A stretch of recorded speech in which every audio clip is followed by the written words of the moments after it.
여러분, 생각한다는 말하고 고민한다는 말의 차이점을 혹시 아십니까? 생각한다, 고민한다. 그 대답 들어보려면 오래 걸릴 것 같으니까 제가 국어사전을 찾아보니까요, 생각한다는 말은 바로 지각이나 기억만으로 충분하지는 않지만 사물을 헤아리고 판단하는 작용을 어떻게 이해하고 어떻게 행동할 것인가를 헤아리는 활동을 생각이라고 말을 한다고 적었어요. 근데 반면에 고민한다는 이 말은 단순히 깊이 생각한다 이런 뜻인데, 단순히 깊이 생각하는 것이 그냥이 아니라 마음속으로 애간장이 녹도록 애를 태운다라고 정의를 하고 있더라고요. 다시 말하면 고민이라는 것은 어떤 결론을 창출해내기 위해서 관념의 과정인과 동시에 어떤 목표에 이르게 하는 방법을 찾으려고 하는 정신적인 활동, 그러니까 헤아리는 활동은 생각인데 정신적인 활동은 고민이다, 이렇게 말을 기록했더라고요. 이걸 한마디로 요약을 해보니까 생각은 사물을 헤아리고 판단하는 작용이라 이 생각이라고 말한다면, 고민이라는 말은 결론과 목표를 얻으려는 정신적인 활동을 고민이라고 말한다. 그래서 우리의 인생의 삶 속에는 항상 문제가 있기 때문에 우리에게는 생각과 고민이 날마다 있을 수밖에 없는 인간 존재다. 그런데 문제는 이거예요. 어떤 생각을 할 것이냐는 거예요. 왜냐하면 그 생각에 따라서 고민이 결정될 가능성이 많거든요. 그래서 할 수만 있다면 우리는 좋은 생각을 하자. 나쁜 생각을 하지 말고, 악한 생각을 하지 말고 좋은, 아주 럭키한 생각을 하자는 말씀이에요.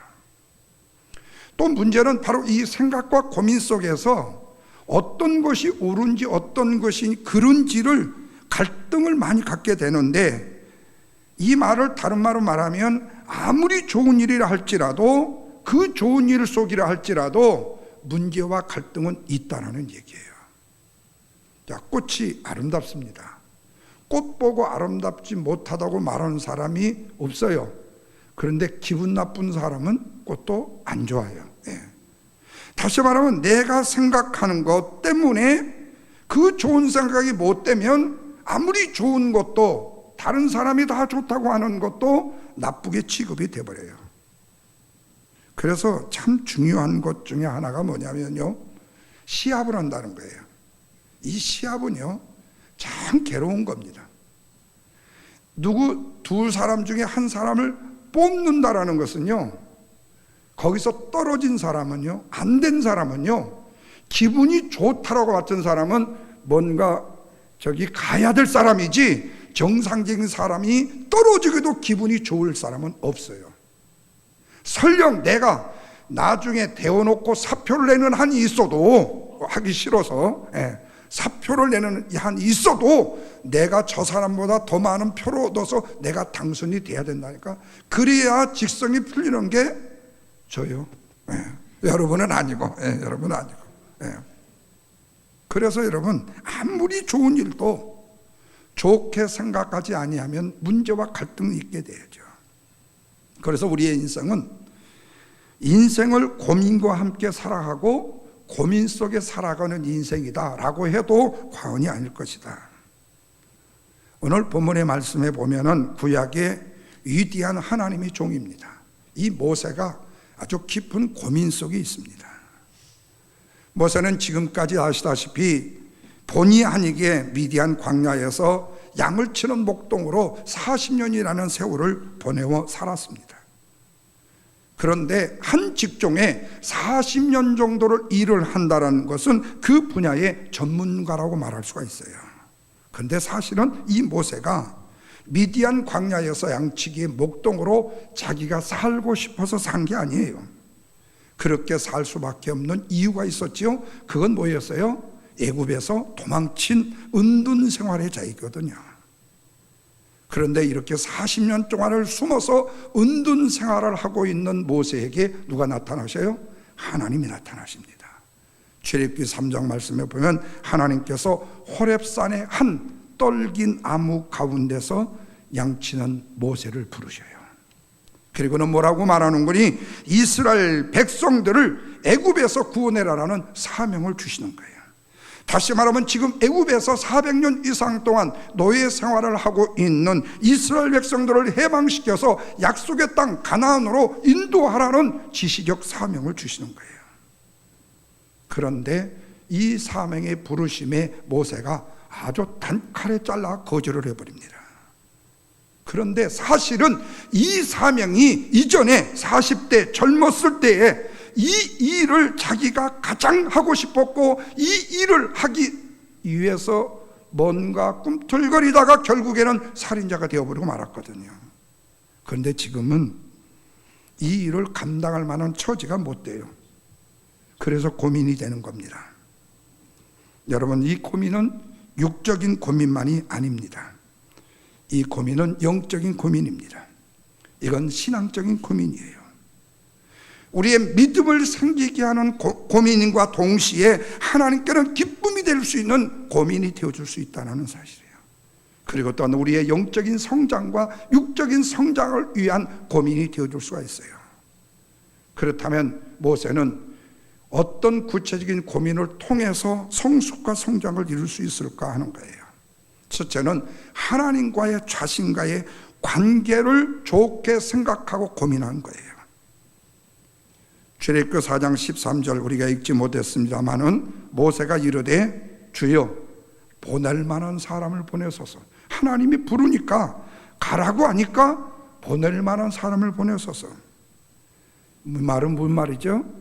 지금 하나님이 맡기신 이 일의 사명자는 제가 아닙니다 라고 부르심을 거절해요. 그러면서 3장 11절에서는 뭐라고 말하는 거지? 내가 누구간데 그 일을 합니까? 이렇게 얘기까지 해요. 다시 말하면 모세 자신이 스스로 생각해 보기에 지금 모세로서는 I am not my person이에요.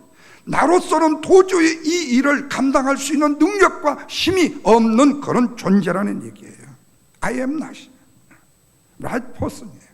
그래서 이렇게 큰 일을 맡기시려면 차라리 내가 한 살이라도 젊었을 때, 그리고 혈기왕성할 때, 내가 한다고 나섰을 때에 하나님이 그때 맡기시지, 지금 이렇게 다 초라하기 그지없는, 무능하기 그지없는 양똥 냄새, 지금 내 몸에 배어있는 무능하고 초라한 나를 지금 부르신다니 나는 할 수 없다는 얘기입니다.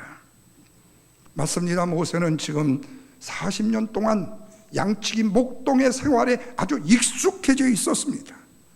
이제는 그 일을 하는데 불편함도 없고 원망도 없고 거기에 대한 다른 야망도 없이 지금 거기에 안주하고 있습니다. 이제 익숙한 이 입길에 이끌려서 오늘은 이 골짜기로 가라면 저기에 저 골짜기로 가고, 오늘은 이 골짜기가 불이 좋다고 하면 저 골짜기로 가는 이 양을 몰고 다니면서 살다가 그저 그 미디안 광야에서 일생을 마치기로 작정한 사람에 불과하다는 거예요. 그런데 그렇게 오랜만에 하나님이 찾아오셔서 너의 민족을 구원하는 일을 맡긴다면 내가 네 민족과 너를 회복시켜 주시겠다고 말씀해요. 자격 없는 너를 자격 있는 자로 만들어 주시고, 능력 없는 자를 능력 있는 자로 만들어 주시고, 초라하게 그지없는 너를 하나님이 보시기에 아주 합당한 자로 만들어 주시겠다는 거예요. 그러면서 하나님께서 모세를 위대한 하나님의 종으로 세우시겠다고 말씀을 하시는 거예요. 그러면서 하시는 말씀이, 지금 네가 딛고 있는 이 땅은 거룩한 땅이니까 너 제발 그 신발 좀 벗었으면 좋겠다고 말씀해요. 이 말은 모세의 과거와 모세의 미래와 모세의 신분과 모세의 자존심, 그 모든 것을 너 벗어야 되지 않겠니라는 말씀이에요. 여기서 가장 중요한 것은 뭐예요? 모세가 하나님과의 관계를 이제는 새롭게 해야 된다는 말씀입니다.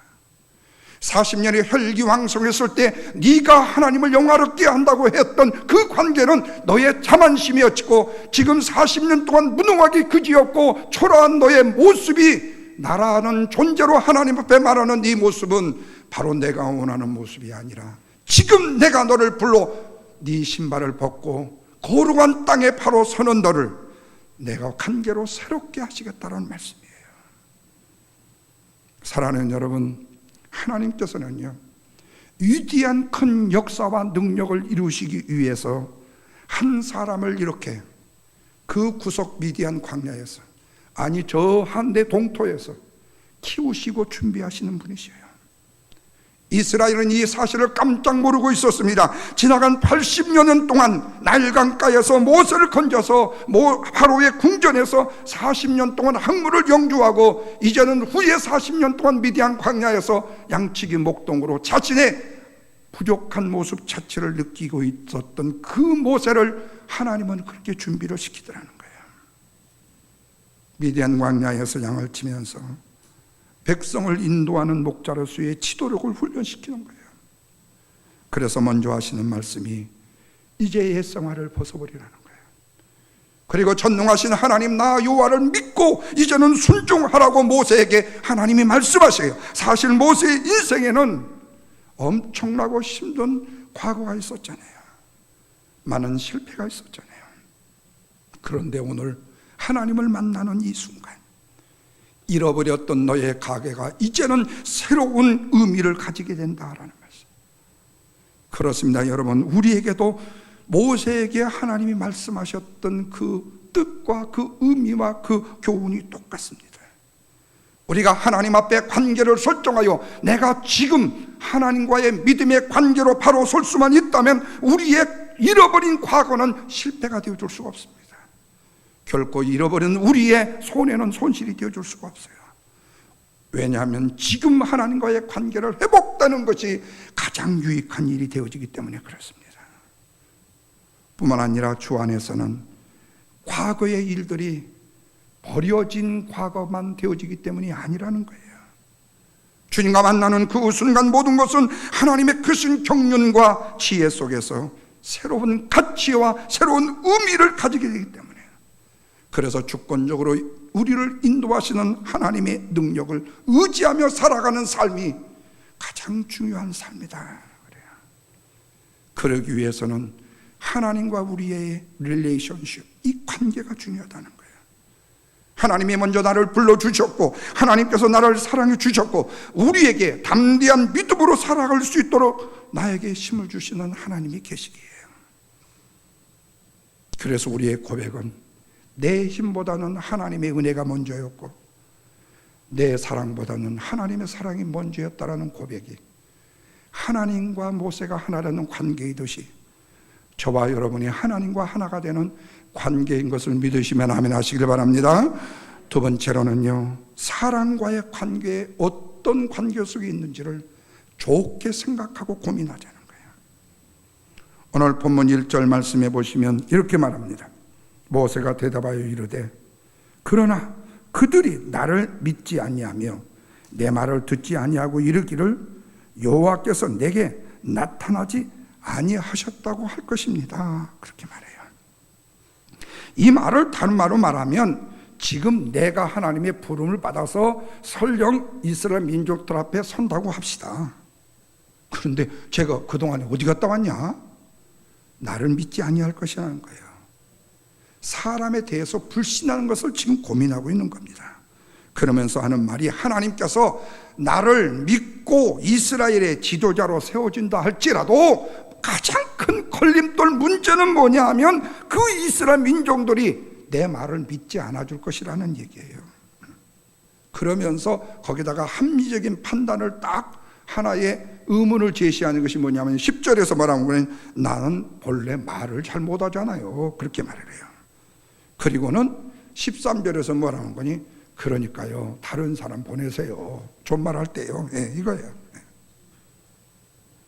모세는 사람들이 나를 인정해 주지 않고 나를 믿지 아니하면 아무리 하나님이 나를 세워서 나로 하여금 민족의 지도자로 세운다 할지라도 그 일을 내가 감당할 수 있다는 것은 어불성설이라는 거예요. 사람들이 나를 믿어주지 않는데 내가 그 일을 어떻게 할 수 있냐 이 말입니다. 맞아요? 틀려요? 사실은 맞는 말이에요. 사람들이 안 믿어주는데 어떻게 하겠어요? 모세로서는 당연한 고민일 수밖에 없습니다. 그래서 사람들이 나를 믿지 아니하니까 그 문제를 해결해 주면 되지 않아요 라고 하나님 앞에 지금 좋은 질문을 하는 겁니다. 그러자 하나님께서 모세에게 말씀해요. 자, 4장 8절과 9절입니다. 다 같이 한번 큰 소리로 읽겠습니다. 시작. 여호와께서 이르시되 만일 그들이 너를 믿지 아니하며 그 좋은 표적의 표징을 받지 아니하여도 나중 표적의 표징은 믿을 것이다. 그들이 이 두 이적을 믿지 아니하며 내 말을 듣지 아니하거든 너는 나일강 물을 조금 떠다가 땅에 부어라. 내가 또 나일강의 물이 뭐예요? 피가 되리라 말씀해요. 여기서 하나님께서는 모세에게 이적과 기적을 베풀면 다른 사람들이 모세 너를 믿게 될 것이라고 말씀을 해줘요. 사랑하는 여러분, 여기서 우리가 핵심적인 포인트를 지적해야 됩니다. 기적의 목적은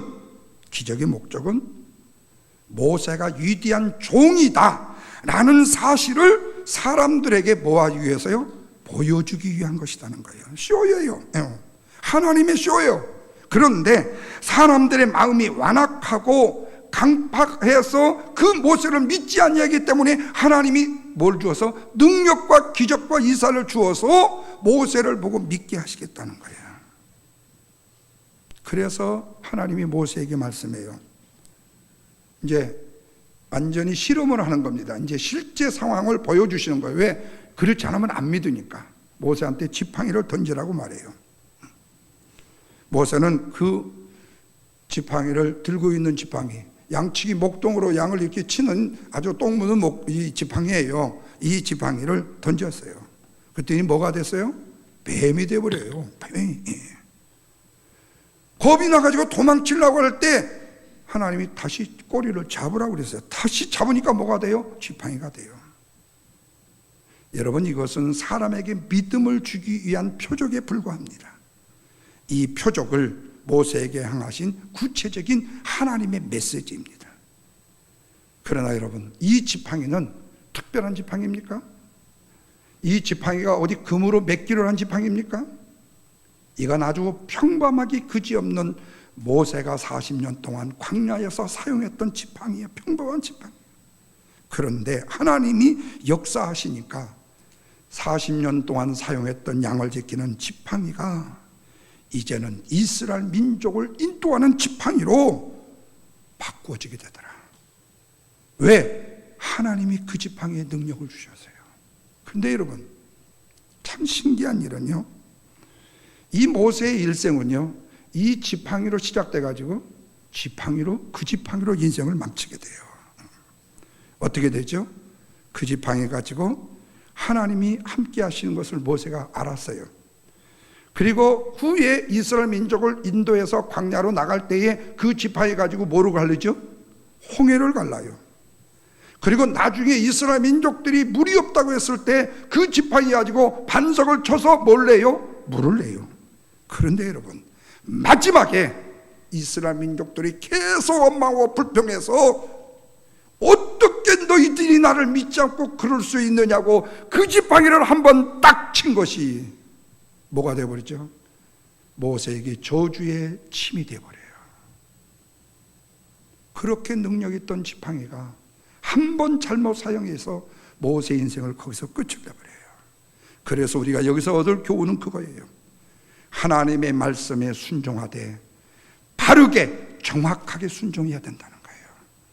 내가 이렇게 하는 것이 옳을 것이다, 내가 이렇게 하는 것이 바른 것이다, 내 경험이 이렇기 때문에 이것이 옳은 것이다가 아니라 과거의 내 경험과 내 지식과 내 다른 모든 것들을 다 접어주고 지금 하나님이 나에게 뭐라고 말씀하시는가를 민감하게 순종해야 된다는 말씀이에요. 그래서 여러분, 우리의 신앙생활에 경험 좋습니다, 지식 좋습니다, 그리고 이전에 찬란했던 과거의 전적 참 좋습니다. 문제는 뭐예요? 그때에 찬란하게 역사하셨던 하나님의 메시지와 지금 나에게 말씀하시는 메시지가 다를 수 있다는 사실이기에 우리는 과거에 그것만 붙들고 내가 불의 종이다, 내가 능력의 종이다, 과거에 안진병이 일으켰으니까 오늘 또 일어날 것이다가 아니라, 오늘은 하나님이 안진병이가 아니라 감기 환자라도 낫게 해주실 것이라는 강하고 담대한 믿음의 하나님과의 관계가, 사람과의 관계가 믿음으로 형성이 돼야 된다는 말이에요. 그런데 자꾸 과거 걸만 울고 먹으려고 하면, 그리고 옛날 거 그거 한번 그거 경험했던 거 가지고, 그때 한번 뭔가 열매 맺었던 거 가지고 오늘 또 마치 내가 그 열매를 맺는 사람처럼 마치 내 뒤에 불이 따라다니고 내 뒤에 하나님은 내 뭐가 돼서 뭐 똘마니가, 죄송해요, 이게 돼가지고 계속 나를 밀어주었고 나로 위대한 종으로 만들어준 줄로 착각을 한다는 거예요. 그래서 아리조나에 가도 능력이 일어나고 시카고에 가도 능력이 일어나고 시애틀에도 능력이 일어나. 왜? 이전에 한번 불에 묻혀서 능력이 있었거든. 네. 그러나 그 능력이 그렇게 되는 게 아니란 말이에요.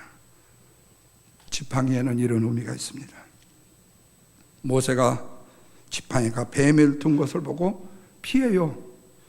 그때 다시 꼬리를 잡으라고 해서 잡으니까 다시 지팡이가 돼요. 이 말은 뭐예요? 무서워도 잡으라는 겁니다. 무서워도 잡으라고 하실 때는 잡아야 돼요. 무서워서 저 안 돼요, 안 돼요, 안 돼요, 이게 아니라 무서워도 하나님이 잡으라 하면 잡아야 돼요. 잡으면 그 뱀이 뭐가 돼요? 나의 지팡이로 다시 돌아와요. 그래서 여러분, 우리의 신앙생활은 내가 두려워하고 싫어도 잡으라고 할 때 잡으면 그 역경이 축복이 되는 계기가 되는 것을 믿으시기 바랍니다. 바로 내 실패와 절망 속에서도 하나님의 말씀을 똑바로 듣고 순종하면 엄청난 축복의 사건이 우리에게 전개되고 있다는 거예요. 저는 신앙생활을 하면서나 60년의 인생을 살아오면서 제가 겪는 것 중에 가장 비굴하게 생각하는 부분이 뭐냐면요, 남 때문에 내가 넘어지는 거예요. 남 때문에 내가 넘어지는 거야. 그리고 괜히 남 등 뒤만 그냥 쫄쫄 따라다니는 거야. 그래서 나는 똘마니들이 제일 싫어하죠. 예. 대장이 싫은 게 아니라 똘마니가 싫어, 나는. 그래서 연속곡 드라마에서요, 대장이 시켜가지고 그 해코지 하는 거 똘마니들이 있다네요. 나는 쟤는 그냥 팍 패버리고 싶어. 예. 예. 왜 우리가 똘마니가 돼야 돼? 왜 우리가 똘마니가 돼야 되냐 말이에요. 나의 아이덴티티는 어디 갔냔 말이에요. 내 자존심은 어디 갔냔 말이에요. 내 신앙의 긍지는 어디 갔냔 말이에요. 내 신앙의 능력은 어디 갔냔 말이에요. 하나님과의 나의 관계적인 신앙의 능력은 어디 갔냔 말이에요. 왜 사람 때문에 흔들리고 왜 사람 때문에 내가 넘어지고 고귀한 내 신앙의 축복을 잃어버리냐는 거예요. 사랑하는 내 자손 대대에 주어야 될 신앙의 능력을, 그 파워를 왜 잃어버리냐는 거예요. 순간에 사람 때문에, 순간에 내 감정 때문에. 그럴수록 우리는 더 서야 되지 않느냐는 거예요. 여러분, 뱀과 지팡이는 서로 연결되어 있음을 의미합니다. 이 지팡이 자체가 사단이거나 나쁘다는 것이 아니에요. 지팡이 안에 사단이 숨어 있는 것도 아니에요. 지팡이를 사용하는 것 자체가 불신앙적인 것도 아니에요. 문제는 그래요. 그 지팡이를 바로 사용하면 능력이 되지만 잘못 사용이 되면 뭐가 된다? 사탄의 도구가 된다는 거예요. 자, 6절 7절 다시 한번 읽겠습니다. 6절 7절이요, 시작. 여호와께서 또 그에게 이르시되 내 손을 품에 넣어봐라 하시매 그가 손을 품에 넣었다가 내어보니 그의 손이 나병이 생겨 눈같이 된지라.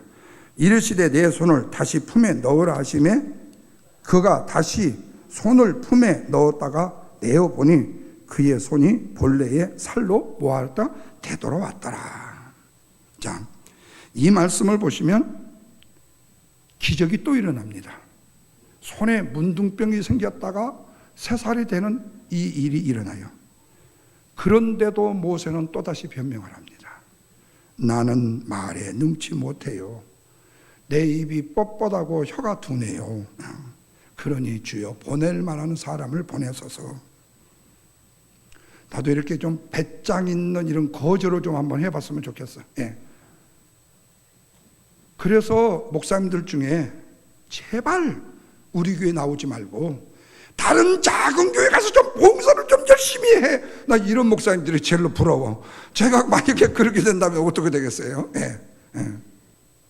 제가 언제 한번 은퇴하기 전에 그 일을 한번 해봐야 될 것 같아. 예. 예. 사람이 성도가 미워져서. 예.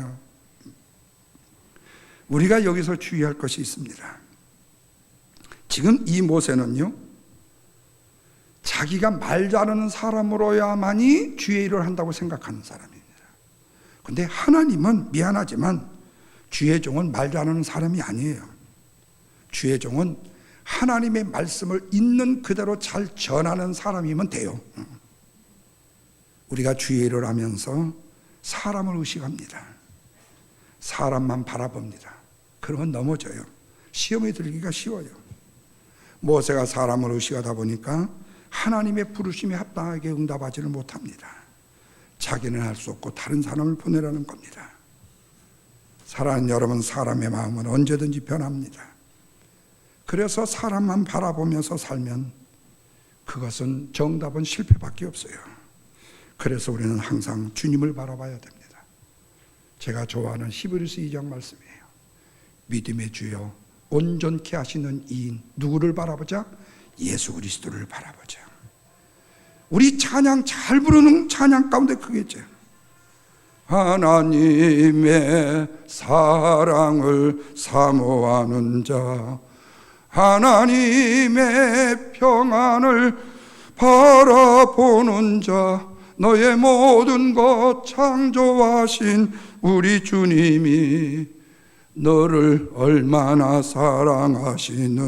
사랑하시는지. 하나님 사랑의 눈으로 너를 어느 때나 바라보시고 하나님 인자한 귀로서 언제나 너에게 기울이시니. 혼자 부르게 하지 말고 다 같이 부르십시다. 어두움에 밝은 빛을 비춰주시고 너의 작은 신음에도 응답하시니 너는 어느 곳에 있든지 주를 향하고 뭐만 바라봐? 주만 바라볼지라. 아무리 많은 사람으로부터 지지를 받고 인정을 받는다 할지고 칭찬을 받는다 할지라도 하나님이 아니요 노 하시면 아무런 소용이 없다는 말씀입니다. 마지막으로 한 가지만요. 사역에 대한 영적인 좋은 고민을 해야 돼요. 하나님께서 모세에게 사역을 맡기시면서 15절에서 그래요. 한번 거기 15절 읽어보십시다. 4장 15절이요. 다 같이. 너는 그에게 말하고 그의 입에 할 말을 주라. 내가 내 입과 그의 입에 함께 있어서 너희들이 행할 일을 가르쳐 주리라. 자, 함께 있어서 할 말을 가르쳐 준다. 그리고는 17장에서 지팡이를 손에 잡고 이것을 행하여 이적을 행하라 이렇게 말씀해요. 하나님이 일을 맡기시면서 혼자 내동댕이 쳐서 그냥 놔두신 적이 없습니다. 날마다 함께 하셔서 힘주시는 하나님이신 믿으시기 바랍니다. 모세의 자기의 능력과 카리스마가 넘치는 리더십으로 지도자가 된 것이 아니라 하나님이 함께 하시는 능력으로 되었다. 그래서 모세는 시작부터 끝까지 하나님이 나와 함께 하신다는 사실만 기억해야 했어요. 이 믿음이 있어야 귀한 사역을 감당할 수 있었어요. 하나님이 함께 하심으로써 큰 경륜을 이루어간다는 사실을 믿었어요. 그렇다면 사랑하는 여러분, 오늘 우리의 삶을 승리하기 위해서도 뭐지요? 끝까지 함께 하심을 믿어야 돼요. 어떤 환경 속에도 낙심하거나 좌절하지 말고 하나님이 나와 함께 하심을 믿어야 돼요. 반드시 꼭 기억할 것은 그러나 하나님의 함께 하심의 인생 속에서도 어려움과 고난과 역경은 있다. 요셉도 분명히 하나님이 함께 하셨어요. 많은 세월 동안 그런데 역경과 고통과 고난 속에 살았어요. 여러 번 배신도 당했고 많은 천대와 억울함 속에서 감옥까지 갇히는 고통과 고난을 겪어야 했어요. 그런데 뭐 할 수 있었지요? 함께 하심을 믿고 끝까지 인내함으로 결국에는 뭐가 됐어요? 애굽의 총시대신이 되었어요. 사랑하는 여러분, 하나님이 함께 하심을 믿는 신앙은 우리로 하여금 인내할 수 있는 힘을 주셔요. 그래서 우리가 예수를 믿어 구원받는 것은 순간적으로 이루어지는 것이지만 우리가 성숙한 신앙으로 살아간다는 사실은 많은 시간이 필요하고 우리에게 인내가 필요한 것입니다. 성경 히브리서 10장 36절 말씀에 너희에게 인내가 필요한 이유는 너희가 하나님의 뜻을 행한 후에 뭘 받기 위함이라? 약속을 받기 위함이라고 말씀합니다. 하나님의 함께 하심을 믿는 사람은 끝까지 인내해요. 인내함으로 약속의 축복을 누릴 수 있기 때문에 그렇습니다. 말씀을 마칩니다. 저와 여러분이 신앙인이라면 날마다 우리는 하나님과의 관계 속에서 내가 바른 관계가 가지고 있는지를 점검해야 되고 인간과 인간의 관계 속에서 좋은 관계인지를 생각하고 고민해야 할 것입니다. 뿐만 아니라 주어진 그 사명을 내가 바로 감당하고 있는지를 우리는 좋게 생각하고 고민해야 될 것입니다. 더 나아가서는 무엇보다도 하나님이 나와 함께 하신다.